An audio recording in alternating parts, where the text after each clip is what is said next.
The message arrived during a routine council session, and nobody expected it to change everything. Ambassador Reth sat in his chamber reviewing trade agreements when his communication device blinked with an alert he had not seen in 300 years. The authentication code was ancient, from a time when the galaxy was younger and more dangerous. His 4 hands trembled as he opened the transmission. "This cannot be real," he whispered to himself. But it was real. The humans were coming back. Reth was old now, one of the few Kuri who still remembered Earth and its strange, determined people. Most of his species had long forgotten about the humans. The younger generations barely knew the story. But Reth remembered everything. 3 centuries ago, his people had saved Earth from certain destruction. A massive asteroid, large enough to crack the planet in half, was racing toward the human homeworld. Earth's primitive technology could not stop it. The humans sent desperate signals into space, begging for help, knowing they would likely die before anyone answered. The Kuri responded.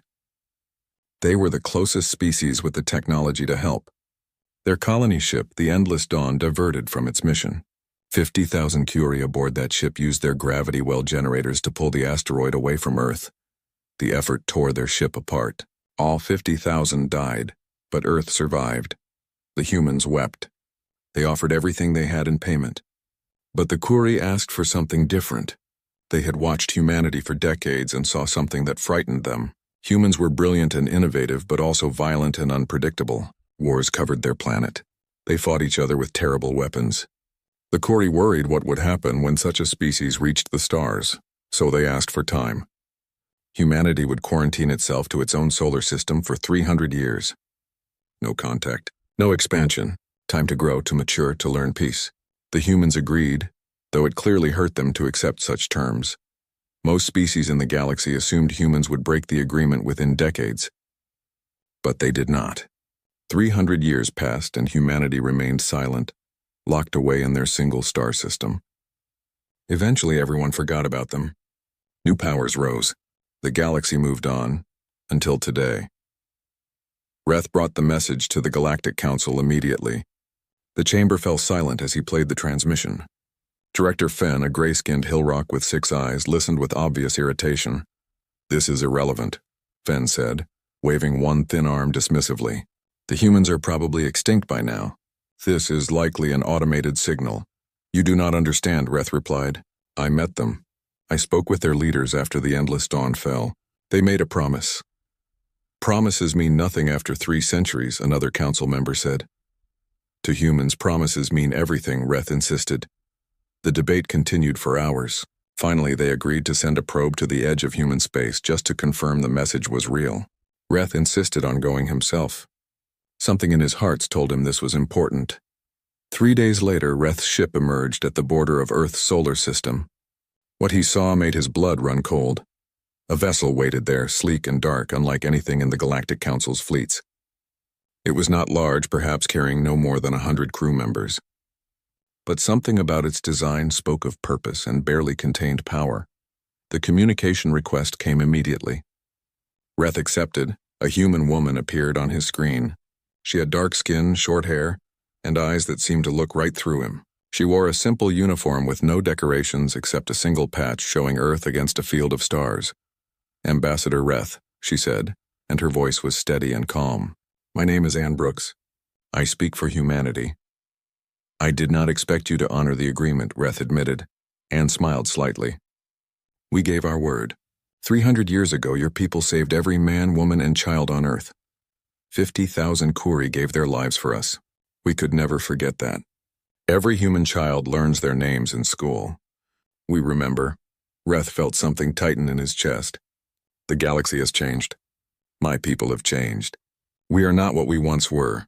"I know," Anne said quietly. "We have been watching from our system. We saw what happened to the Kuri. We saw the fading." "The fading." Reth closed his eyes. "The genetic plague that was slowly killing his entire species. Every year, fewer Kuri children were born. Every year, more died before reaching adulthood. Scientists predicted total extinction within 2 more generations. There is nothing anyone can do," Reth said. "We have accepted our fate." "No," Anne said, and there was steel in her voice now. "You saved us. Now we save you. The debt is owed, Ambassador Reth. The time has come. How may humanity serve the Kori people? Reth stared at her. You cannot be serious. You would risk yourselves for us? You owe us nothing. The isolation was payment enough. Anne shook her head. Humanity does not think that way. 50,000 of your people died for us. We will not let their sacrifice be forgotten. We will not let you die while we have breath in our bodies and strength in our hands. This is who we are. The Council will not allow it, Reth warned. They fear you. The old records mark humanity as dangerous. Then they are wise, Anne said simply, because we are dangerous. But not to our friends. Never to our friends. Will you take us to your homeworld, Ambassador? Will you let us try to help? Reth thought of his children, both lost to the fading before their 20th year. He thought of his grandchildren he would never meet, because his remaining daughter was too afraid to bear children who would only suffer and die. He thought of empty cities and silent schools and a dying people who had once saved Earth. Yes, he said.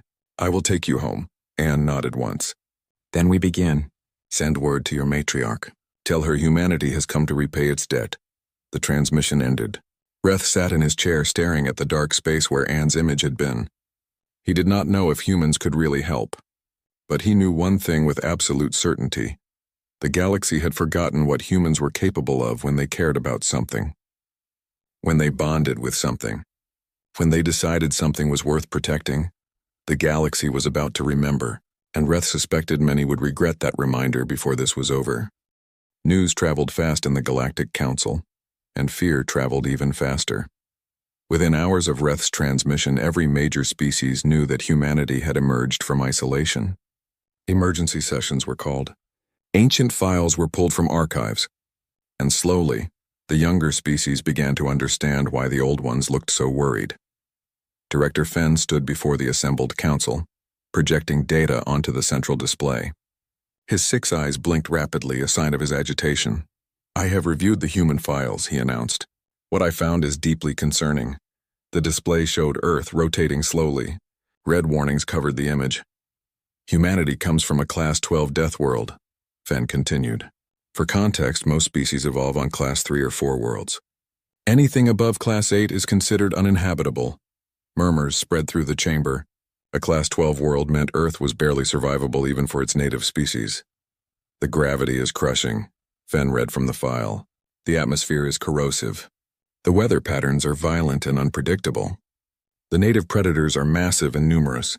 Diseases evolve rapidly, and the intelligent species humans spent most of their history fighting each other in increasingly destructive wars.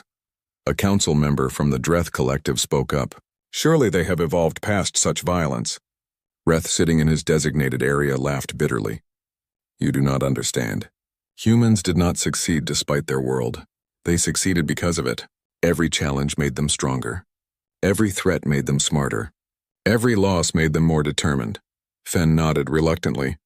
The old records support this. When humans first achieved space travel, they solved problems that had stumped our best scientists. When the Trellin plague struck the border colonies, human medical students found a cure in 3 weeks. Our experts had worked on it for decades. What are you suggesting? Another council member asked. I am suggesting we do not want humanity involved in galactic affairs, Fenn said firmly. They are too effective, too willing to do whatever it takes. During the border wars, a single human ship disabled an entire battle fleet using tactics we classified as impossible. They rammed the command ship at faster-than-light speed, Reth said quietly. The crew knew they would die. They did it anyway because it would save others. That is what humans do. The chamber fell silent. Finally, someone asked the obvious question. What do they want now? They want to help the Kuri, Reth answered. They learned about the fading. This caused an uproar. Several species began speaking at once. Fenn raised his arms for silence. The Kuri situation is tragic but beyond help, Fenn declared. Hundreds of medical teams have studied the fading. It cannot be cured. The genetic damage is too extensive. Tell that to humanity, Reth said. They do not believe in impossible. Then they are fools, Fenn snapped. Perhaps, Reth agreed. But they are fools who keep their promises. And 300 years ago my people saved their world. 50,000 Kuri died to push that asteroid away from Earth. Now humanity thinks it is their turn. A new voice entered the discussion. It came from the communication system, unexpected and uninvited. Anne Brooks appeared on every screen in the council chamber. "Forgive the interruption," she said, not sounding apologetic at all, "but we thought you should know our intentions." "This is a private council session," Fenn protested. "Your security is inadequate," Anne replied simply. "We broke through it in approximately 7 minutes. But that is not important right now. What matters is this. We are going to the Kuri homeworld. We are going to study the fading. And we are going to fix it. You cannot possibly," Fenn began. "We landed 12 people on our moon using computers less powerful than your personal data devices," Anne interrupted. "We split the atom before we had proper safety equipment. We sent robots to other planets before we had reliable spacesuits. Humans have been doing impossible things since we learned to make fire. This will be no different." Several council members began speaking at once, but Anne continued over them. "We are not asking for permission. We are not joining your council. We are informing you of our intentions as a courtesy. The Kuri saved us. We will save them. This is not negotiable." A Hill Rock security official leaned forward. "You bring one ship. We have thousands. You cannot defy the council." Anne smiled, and something in that smile made Reth's blood run cold. "We brought one diplomatic ship," she corrected. "Would you like to know what else is waiting at the edge of your sensor range?" The display changed without anyone touching the controls. It showed deep space beyond council territory, and there, barely visible, were ships. Dozens of them. Maybe hundreds. They were dark and silent, but their size was obvious even from this distance. 300 years is a long time," Anne said softly. "We did not spend it sitting idle.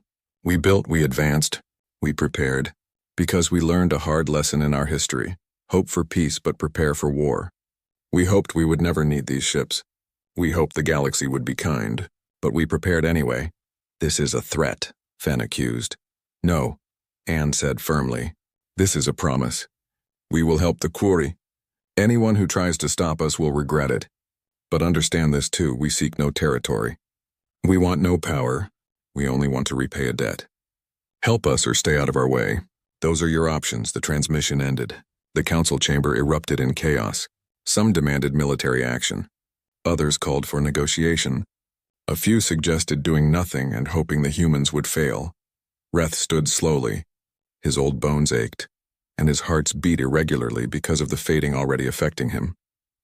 But his voice was strong when he spoke. "You are all terrified," he observed. "Good, you should be. Because I have met humans and I know what they are capable of when they care about something. When they bond with something.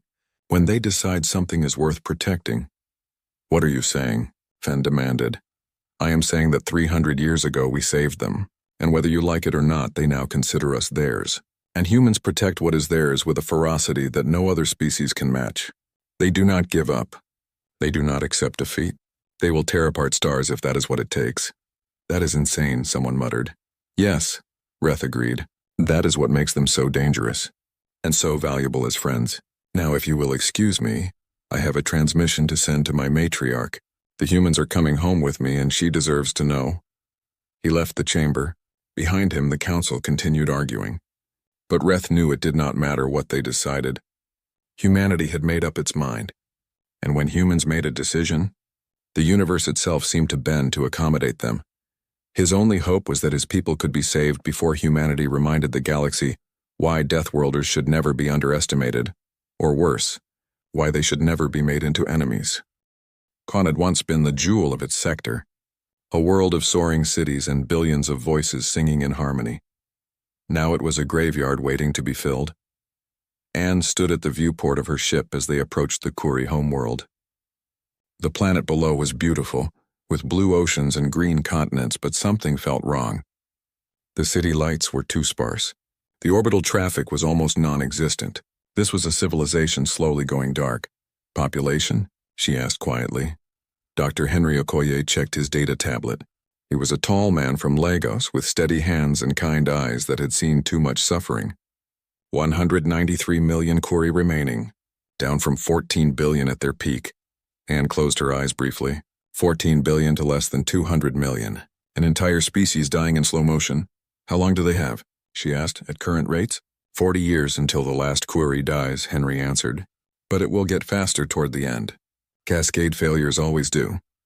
Commander Patricia Walsh stood nearby, her arms crossed over her chest. She was shorter than Anne, but carried herself like someone who had fought hard battles and won. The Council still insist we abandon this mission. They sent another message while you were reviewing the medical data. Ignore them, Anne said flatly. We did not come this far to turn back now. Their ship entered the atmosphere with barely a shudder. Human engineering had improved dramatically during the isolation. Everything was smoother now, more efficient. The galaxy would learn that soon enough. They landed at the designated coordinates, a platform near the planetary capital. The city spread out around them, elegant towers reaching toward the sky. But Anne could see the emptiness. Buildings with dark windows, streets with no traffic, gardens growing wild because there was nobody to tend them. A delegation waited for them at the landing platform. 5 Kuori, each with 4 arms and skin that shifted colors with their emotions. Currently, they were all showing variations of gray and blue, sadness and resignation.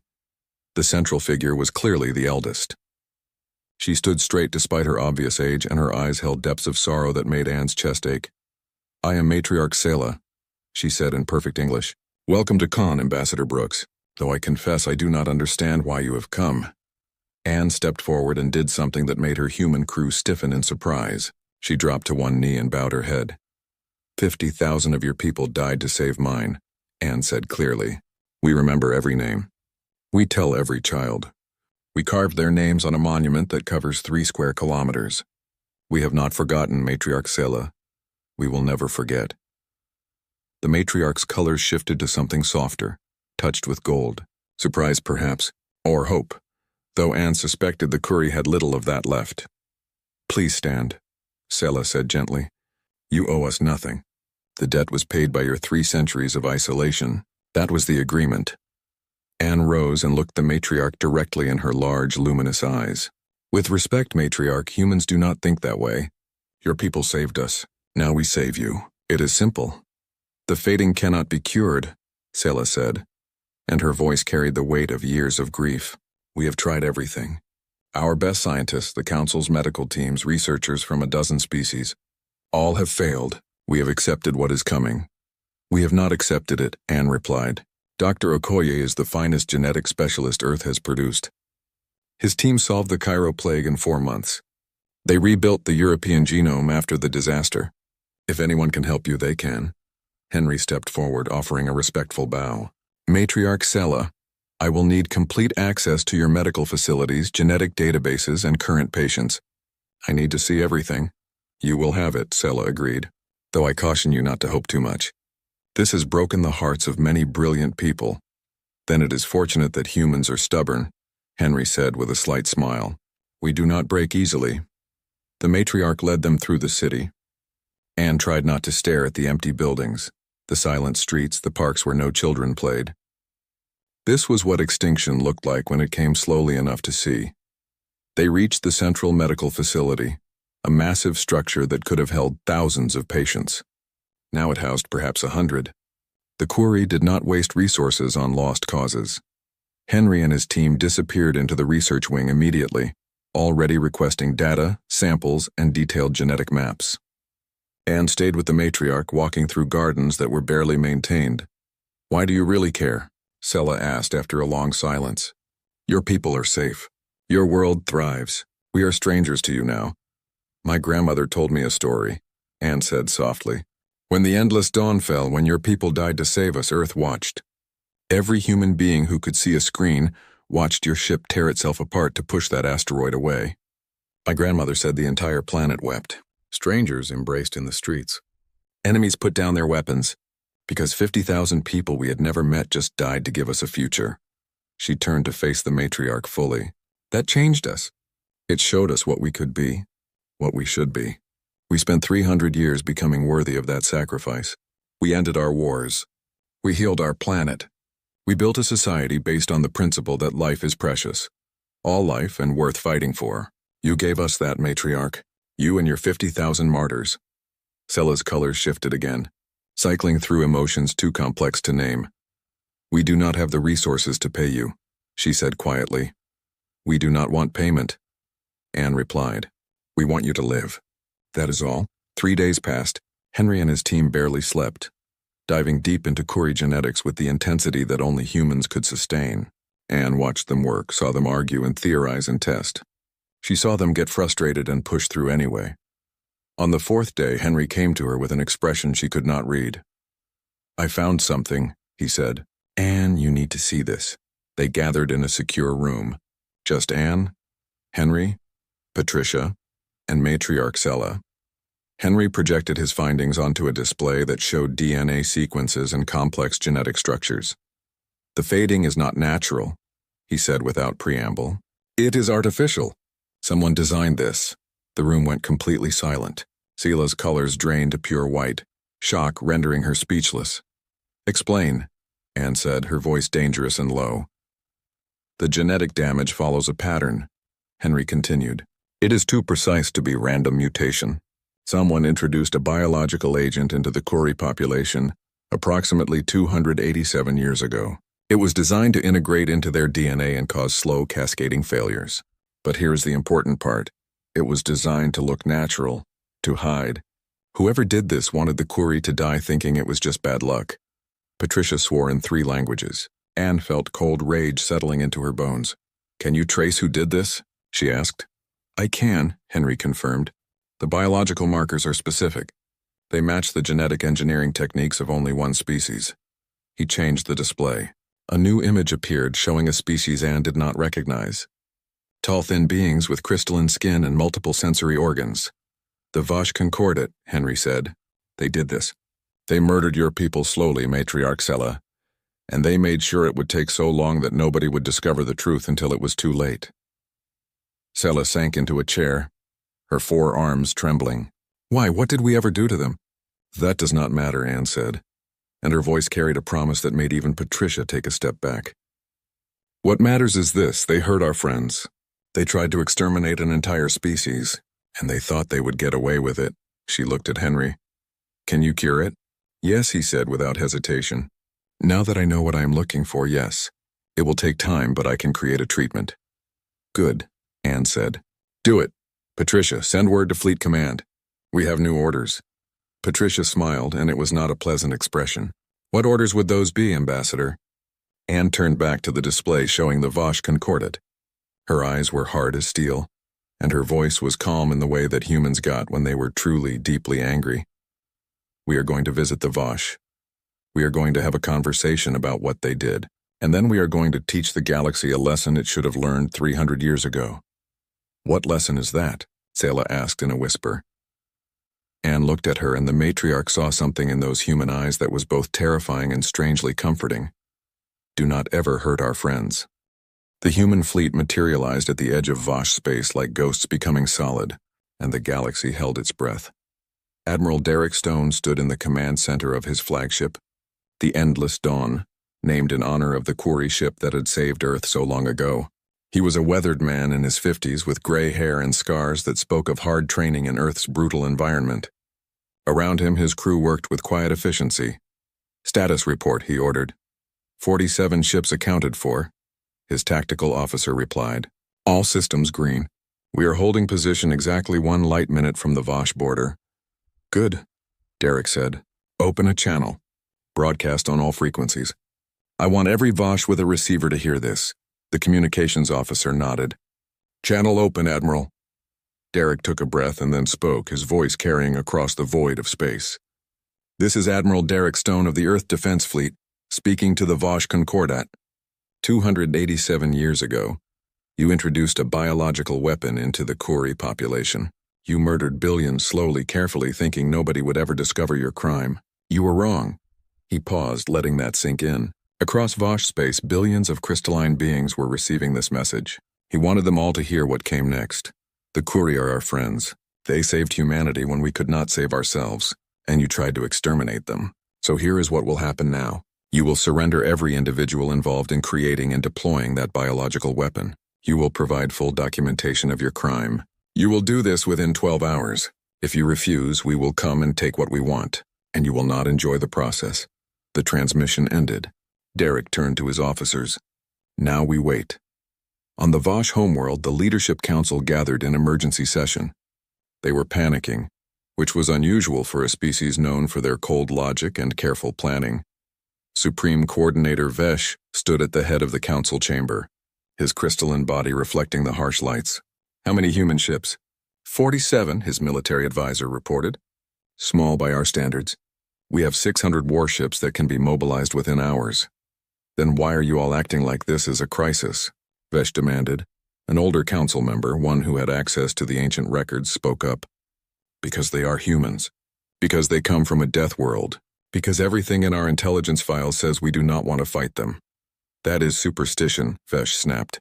"They are one species with fewer ships. We outnumber them 13 to 1. The Trellin Armada thought the same thing during the border wars," the old council member said quietly. "They had superior numbers too. The humans destroyed them in 6 hours." "That was one battle," Vesh argued. "An anomaly." "Then allow me to share what our intelligence gathered during their isolation period," the elder said, calling up data on the central display. "Human warships are built differently than ours. They use redundant systems, compartmentalized designs and armor that would slow down our ships unacceptably. But humans do not care about speed. They care about surviving long enough to hurt you." Images appeared on the screen showing human vessels bristling with weapons. "Their weapons are kinetic as well as energy-based," the elder continued. "They will shoot missiles and bullets and metal rods accelerated to incredible speeds. They use radiation weapons that we banned centuries ago as barbaric. They use tactics that no civilized species would consider." "Such as?" Vesh asked, though he was starting to feel uncertain. "Ramming," the elder said simply. "They will crash their ships into ours if it achieves their objective. Their pilots can withstand gravitational forces that would kill us. They wear pressure suits that let them survive in conditions that would destroy our bodies. And most importantly, they do not give up. Ever." The council chamber fell silent. Finally, someone asked, "What do we do?" "We could fight," the military advisor said hesitantly. "We might win. At what cost?" the elder demanded. "We targeted the Kuri because they were weak and dying. Humanity is neither weak nor dying. They are angry. And angry humans are the most dangerous thing in the galaxy." Vesh considered his options. His species had committed the perfect crime, or so they thought. The Kuri genocide was meant to eliminate a potential rival while looking like natural causes. Nobody was supposed to ever know, but now the Deathworlders knew, and they wanted justice and a response, Vesh finally decided. "Tell them we know nothing about any biological weapon.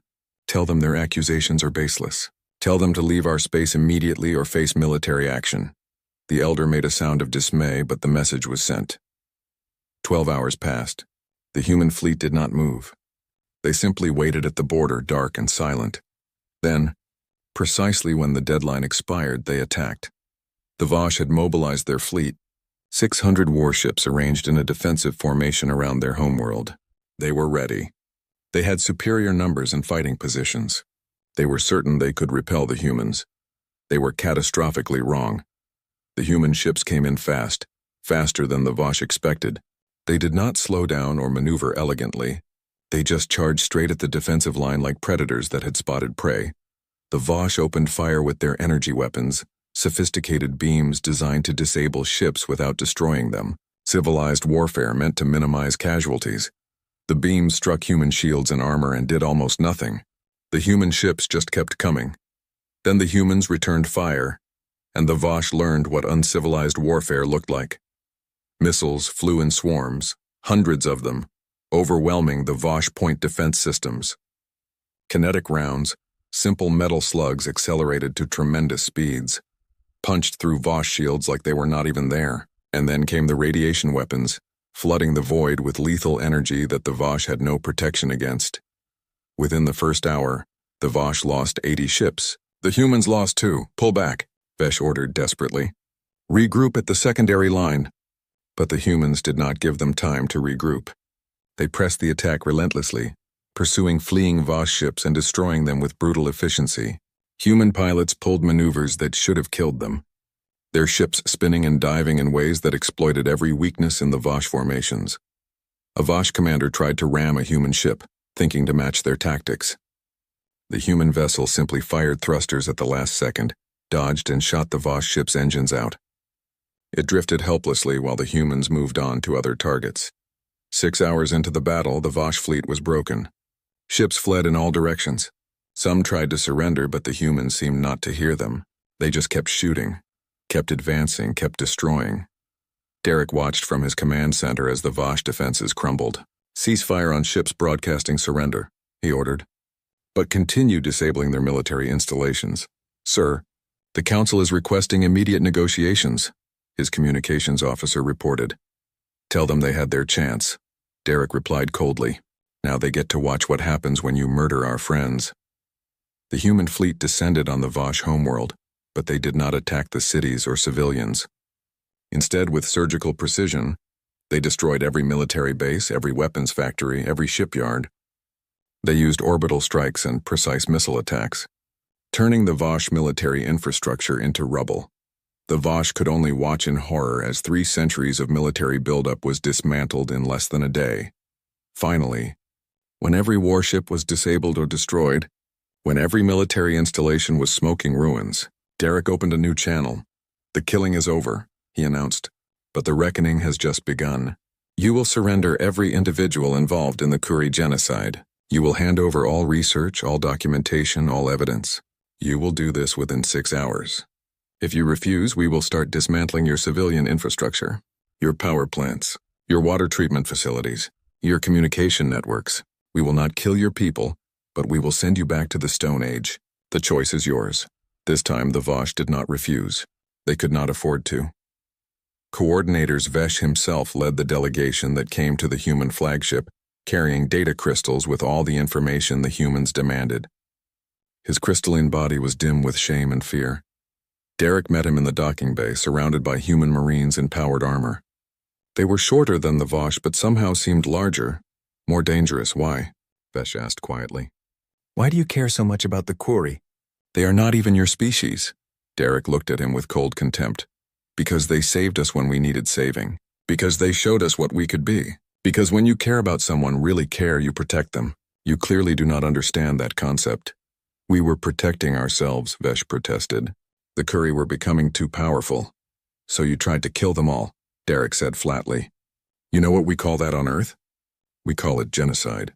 And we do not tolerate genocide, not ever, not for any reason." He took the data crystals from Vesh. "You are lucky we are not the monsters you thought we were. We could have glassed your planet. We could have done to you what you did to the Kuri. But we are better than that. We do not kill innocent people." Derek leaned closer, his voice dropping to something almost conversational, but infinitely more threatening. "But understand this, Coordinator. If you ever threaten the Kuri again, we will come back. And next time we will not be so merciful. Now get off my ship." Vesh fled and Derek turned to his officers. "Send word to Ambassador Brooks. We have what we need. Time to go home." The Galactic Council met in the aftermath, and for the first time in 3 centuries, they understood what real fear felt like. Director Fenn stood before the assembled representatives, his 6 eyes darting nervously between the various species gathered. On the central display, footage played of the Battle of Vosh Prime. 600 warships reduced to scrap in less than a day. Military installations turned to rubble, and entire civilization's defenses swept aside like dust.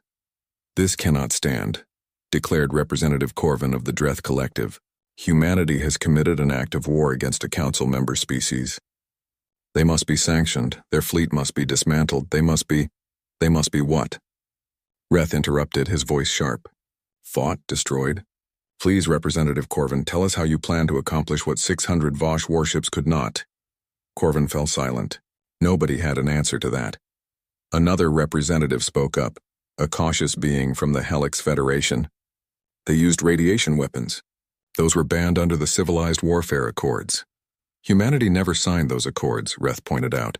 "They were in isolation when those treaties were written. You cannot hold them to agreements they never made." "That is a technicality," Fenn snapped.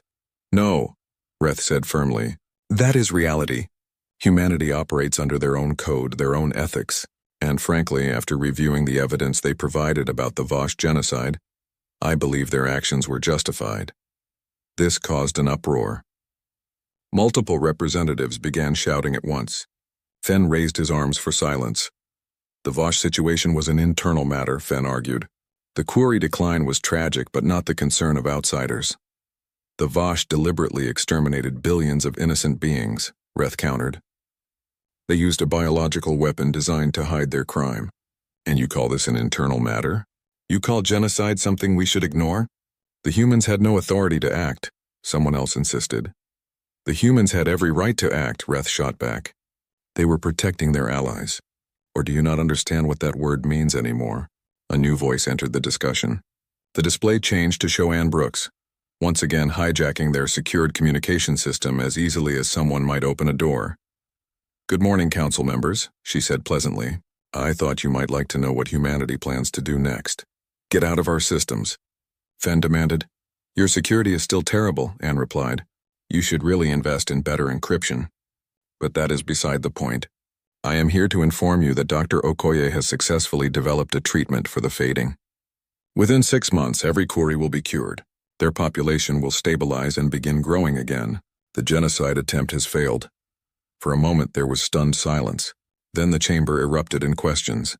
Anne waited patiently for them to quiet down.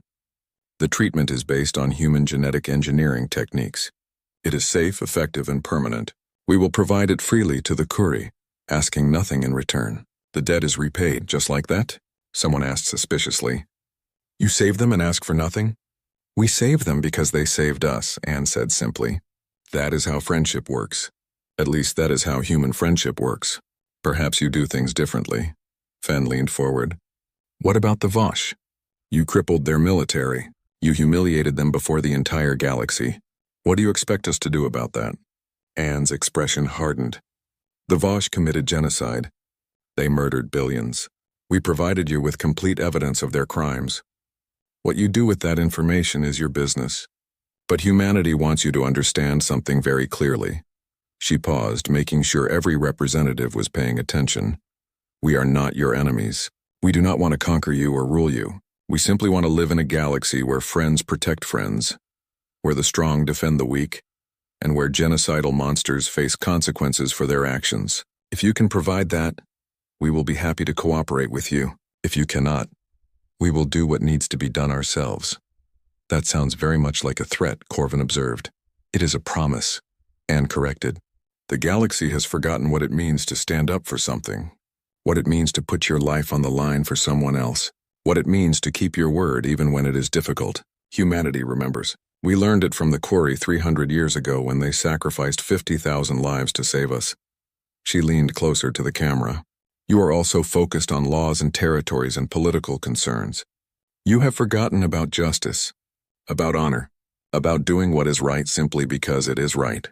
The Vosh tried to exterminate an entire species because they saw them as rivals, and you want to sanction us for stopping them? Nobody had a response to that." The truth was uncomfortable but undeniable. Anne straightened. "Humanity is returning to galactic society. We will be good neighbors if you let us, but we will not be pushed around. We will not ignore evil just because it is politically convenient. And we will always protect our friends. Remember that." The transmission ended. The council chamber remained silent for a long moment. Finally, Reth spoke. "I propose we officially recognize humanity as an independent power. Not as council members, but as equals. Let them go their own way, follow their own code, and hope we never give them reason to treat us as enemies. They are dangerous," Fen said quietly. "Yes," Reth agreed. "They are also honorable, loyal, and willing to stand against injustice when everyone else looks away. The galaxy needs more of that, not less." The vote was called. By a narrow margin, the council agreed. Humanity would be recognized as an independent power, free to act within their own territory and defend their allies as they saw fit. It was not friendship, not yet, but it was acknowledgement. On Kuon, Matriarch Sela stood in the medical center watching Dr. Okoye administer the first treatments. Kuri patients who had been dying were already showing improvement. The genetic damage was being repaired. Life was returning. She found Anne standing in one of the gardens looking up at the stars. "Your doctor tells me that within a generation, our population will reach 1 billion again," Sela said softly. "He tells me that my people will survive, will thrive, will reclaim what was stolen from us." "Good," Anne said simply. "That is all we wanted." "Why?" Sela asked. "Why did you risk so much? You could have stayed hidden in your solar system." You could have ignored us. You could have let us die and the galaxy would never have blamed you. Anne turned to face her. When I was a child, my grandmother took me to the monument. The one with 50,000 names. She told me that those people died so I could live. So my children could live. So humanity could have a future. She paused, emotion flickering across her face. I stood there reading name after name and I made a promise. I promised that their sacrifice would not be forgotten. That humanity would be worthy of what they gave us, and that if the Kuri ever needed us, we would come running. You kept your promise, Selah observed. Humans always keep their promises. Anne replied. At least we try to. It is one of the things that makes us who we are. Selah's colors shifted to warm golds and soft blues, gratitude and affection. You have given us our future back. How can we ever repay you? You already did, Anne said with a slight smile. 300 years ago. Now we are even. But they both knew that was not quite true. Friendship was not about keeping score or balancing debts.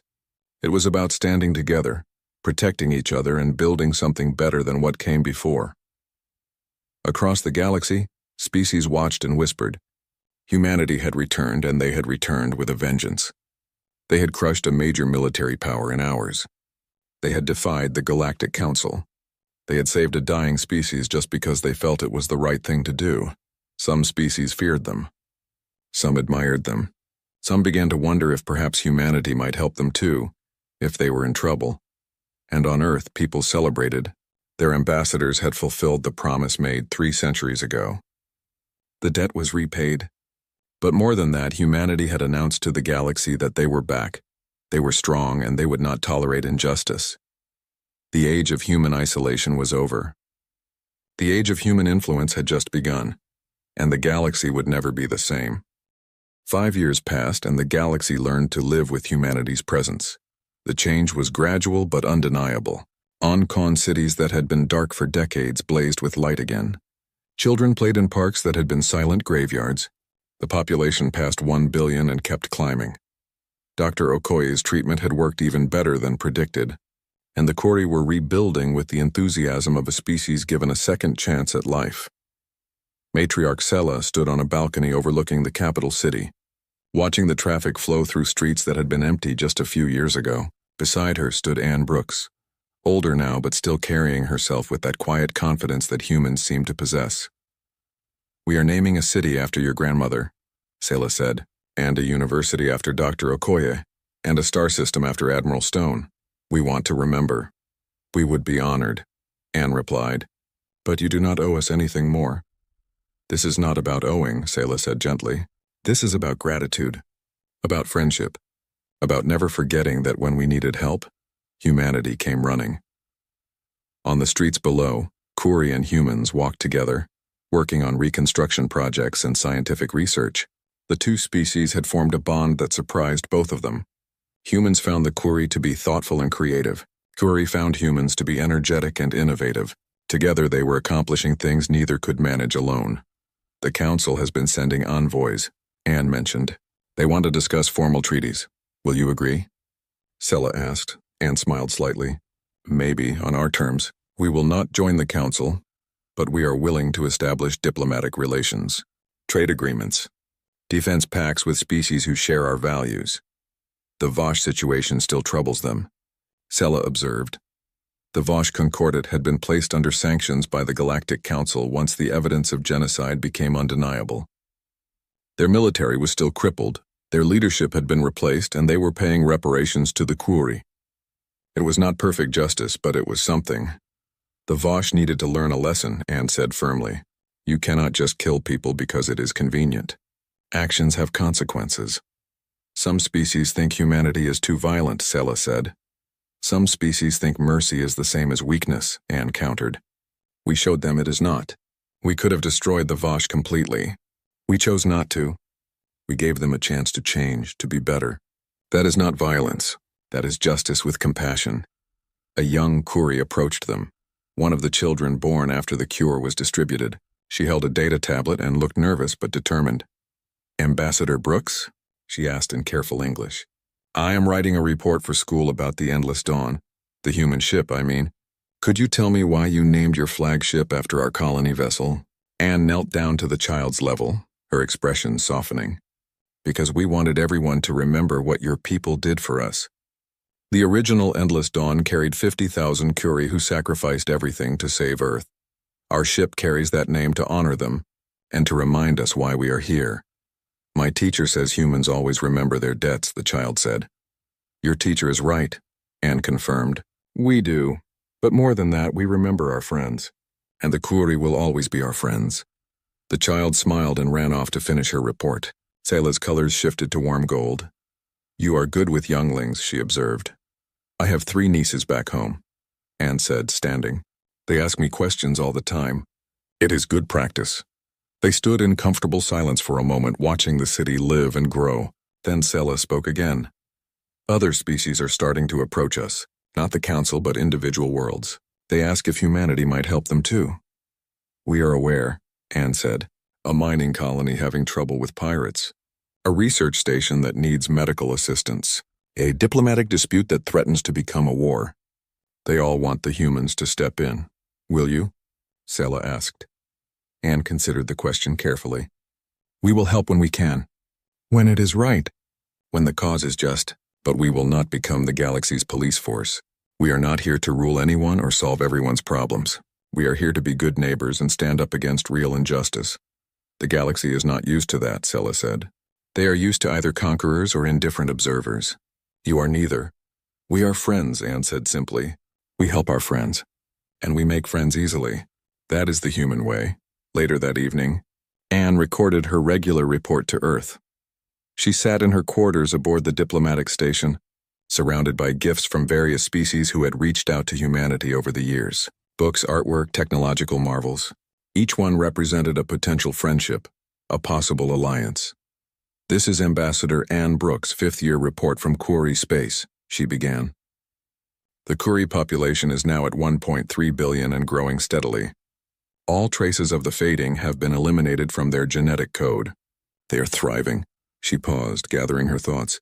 Our relationship with the Galactic Council remains complicated. They fear us, respect us, and need us, often all at the same time. We have established formal diplomatic relations with 17 species outside of Council oversight. Trade is flourishing. Cultural exchanges are ongoing.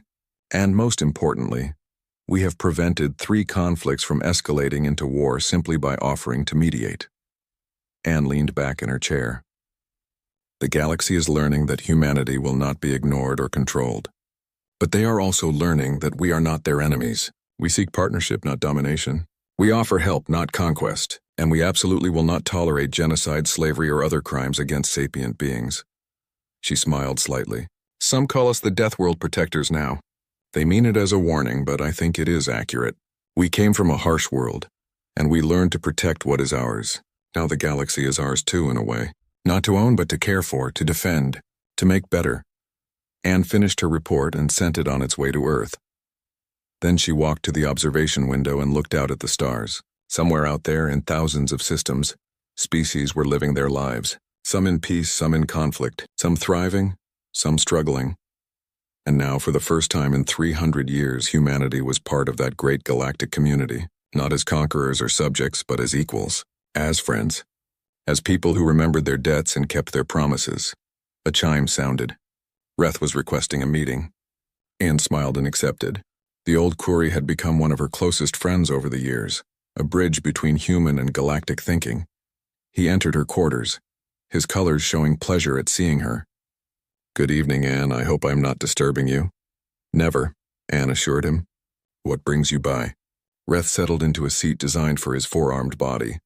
I wanted to thank you, not just for saving my people, though that debt can never be repaid, but for showing the galaxy something it had forgotten. What is that? Anne asked. That honor matters, Reth said quietly. That keeping your word matters. That standing up for what is right even when it is difficult or dangerous, that matters too. The galaxy had become cynical, focused only on profit and power. You reminded us that there are things worth fighting for beyond self-interest. Anne sat down across from him. We learned that from you, from the 50,000 who died to save us. They showed us what true sacrifice looks like, what real heroism means. We are just trying to live up to their example.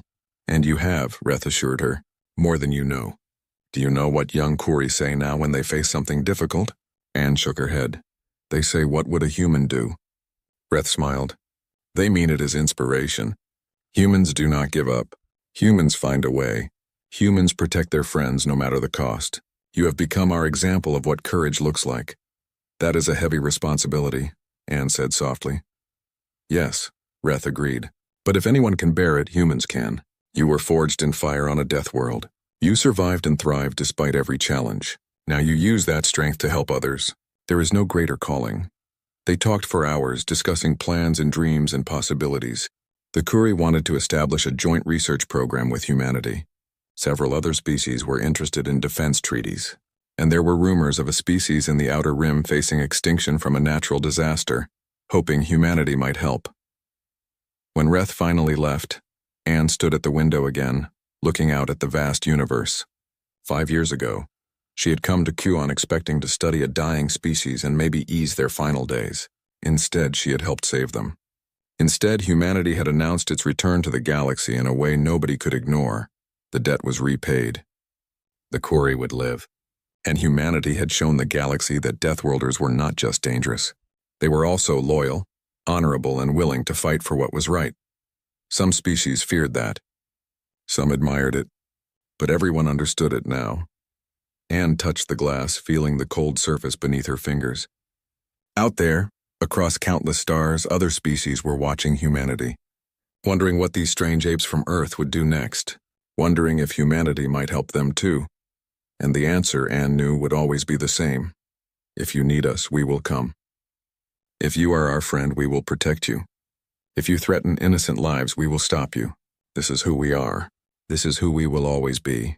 The galaxy had trembled in fear when humanity repaid its debt. But now slowly that fear was transforming into something else. Hope, perhaps. Trust, maybe. The understanding that somewhere in the darkness there was a species that would stand against injustice, that would keep their promises, that would never forget their friends. 300 years of isolation had ended. The age of humanity had begun. And the galaxy, for better or worse, would have to adapt. But Anne suspected it would be for the better. Humanity had learned from the Kuri sacrifice. They had become worthy of that gift. And now they would spend the rest of their existence making sure no other species faced extinction alone.